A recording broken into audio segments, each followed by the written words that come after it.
una grande iniziativa che si inserisce all'interno di quel percorso di sensibilizzazione dell'importanza della diagnosi precoce rispetto al tumore al seno. Venice Marathon, la più importante manifestazione sportiva della città di Venezia, conosciuta a livello internazionale, si schiera a fianco della Lega Italiana contro i tumori per veicolare un importante messaggio di prevenzione proprio nell'anno in cui la LILT taglia il traguardo dei 100 anni di attività.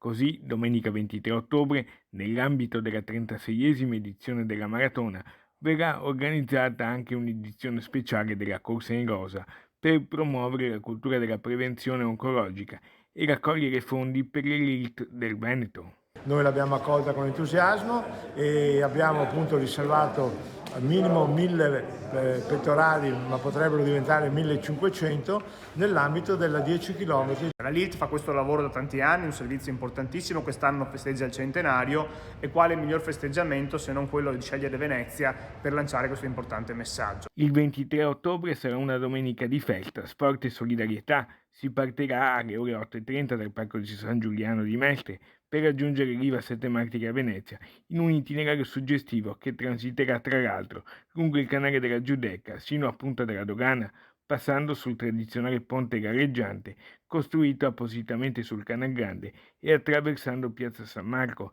Il percorso della gara sarà l'ultimo tratto della Venice Marathon. I nostri partecipanti correranno tutti con la maglia della LILT e avranno così una visibilità importante che ricorderà a tutti quanto appunto sia fondamentale prevenire. L'arma vincente contro il cancro è determinata dalla prevenzione, primaria, secondaria e terziaria. Di qui quindi la necessità, l'urgenza di riavvicinarci alla nostra comunità sapendo che la prevenzione è l'arma vincente.